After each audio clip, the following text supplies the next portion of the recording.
don't need much of an excuse to go head-to-head with our... It says rivals. They're our friends. Are they? They're our friends. Everyone's your friend. Yeah, too right. Especially Freya. But there's no reason better than Sport Relief to get a little bit of sporting challenge down there. We like a sporting challenge, don't we? Once again, a team from the BBC and a team from ITV went head-to-head to try to claim the title of the fastest channel on water. But this year, they also added Channel 4 and Sky into the mix, who joined in the battle on the waterways of Salford Quay, which Charlotte knows all about. You do. Yeah. Sadly. I know, it's very cold. It was close, but we lost last year. Just. How do we get on this year? Well, fortunately, they upgraded the crew. Andrea McLean was in the ITV boat, of course. Casual star Michael Stevenson was in the BBC boat. Olympian James Cracknell. Were you in a boat? I was overseeing. One of the training days, I went in a boat, and then I managed to get out of the boat and oversaw the... So you were the man keeping an eye on how it went? Yes. Yeah, because whoever's got James in their boat has got a distinct advantage. I would have imagined that they would probably put another Olympian in the other boats. I might be wrong. Let's speak to Andrea and Michael about it. It's tonight. You can't tell us how you got it. Had you done any rowing before, Andrea? No, the closest I'd got was I used to work in a pub next door to a rowing club. So I used to pull the pints for the rowers. Right. That was and wave as they went by. That was the closest I'd ever got. And in terms of your experience in the boat, how hard was it? It was harder than pulling pints. It was hard. SAS Who Dares Wins. I did. So was that a good sort of build-up for it? Yes, the good training, obviously, for doing SAS Who Dares Wins is that I was used to cold and people shouting. So that came in handy. It's difficult, isn't it? What you don't take into account is how wobbly it is, the fact that you bash your hands on the side of the boat when you're rowing. Did you hurt your hands? I hurt pretty much everything. Wow, well, is this a little bit of training we've got here? Yeah, that was on a training day. I always think training days are so much fun, aren't you? You're doing it for a great charity. Hold on, when was the last time you did any training of anything where I think they're so much fun? Poster jungle, I'm all over it. Have you not noticed? But no, the training days are fun, aren't they? Because you get together, you're doing it for a great cause, and you just think, this is fun, lots of mates getting together, and then suddenly you hit competition. Yes. And people change, don't they? Absolutely, I did. Yeah. I became a Viking.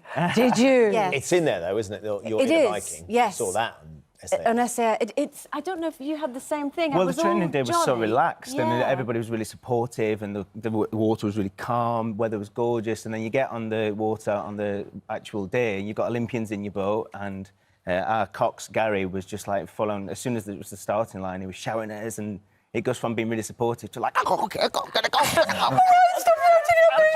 Had you done much rowing, Michael? Had you done... No, not at all. I did the training day. Yeah. Again, that was the first time. First time I'd ever been on water. Tell me, what was it like when you were in your crews? Because obviously you've got BBC crew, ITV crew, Channel 4 and Sky. Before you went on, was there a huddle? Was there a team talk before? Talking about, well, you've got to show these other channels that they're useless, but we're the boss channel. I mean, we were in groups talking about what we were going to do, but actually it was really friendly. Yeah. Until you heard the... And it was literally starting. Yeah. Well, I mean, that was for you, but again, Gary, kept us indoors. He was like, don't mix with the other teams, let them get on the water first. He was so tactical, and we were like, this is a bit more serious to do that on. We weren't like that at all. We were calling ourselves Team Sunshine, taking lots of selfies. Which might show on the day. A little bit worried about this, whereas before I was excited. Don't be, it's all great. Jay, I mean, what do we underestimate as sort of non-rowers just how tricky it is to get into the boat? Because I remember you saying how wobbly the boat can be, and it's, you know, that you guys, when we watch you lot do it, you make it look so easy. Well, part of the reason why we row, our races, the Olympics was 6 minutes long, and you row for... over the 4-year period, you'll row the equipment sort of once around the world in training. You do that so that when you're racing, you don't have to think about it. Whereas these guys had one training session of a couple of hours and then were racing. And it's a little bit like skiing, where you're not actually going to improve until you fall over. Right. As they actually have to have the chance to do that. And then once the training day is nice, but once the flag goes down to race, all the plans go out the window. It's... if you want to use a boxing analogy, it's like Mike Tyson said, he's got a plan to beat you, and then he goes, everyone's got a plan till you get hit in the face. Yes, and that's, when the wind blows up on Salford Quays and the flag goes, all your lessons go out the window. And, pretty much having coached them, you're there just going, what are you doing? I know. And also, we'd never met our teammates either. We hadn't met the rest of the people in our boat until the day. So you literally, you very quickly put in a boat and been asked to perform as a team. And bond. Yeah. But they did. Are you all getting your excuses in early? Yeah. I sense that. Pretty much. It was actually really it's impressive that it was the worst weather on the sort Yeah. of day we raced, and then no one moaned. Just get out there, get on with it. And the only sort of slight disappointing thing for me is that came off and everyone given a hot water bottle and a cup of tea, and people are going, "Is this what rowing's like?" I was like, You've got to I explain about wish. the catching a crab, because you were accusing me. It didn't happen to me, but I sometimes asked if you caught crabs, didn't I? it can happen. Just explain what that is, because that's one thing that can really unnerve Yeah. people, isn't Yeah, it? so when you're rowing like that, and then so you're always doing that, and if it gets caught in the water, it'll end up behind you, so it'll act like a handbrake. And if you do catch a crab, it stops the boat. And the most important thing is to blame it on everyone else. Well, look, now we know. We're reassured of what that is. What time is it on tonight when we can catch it?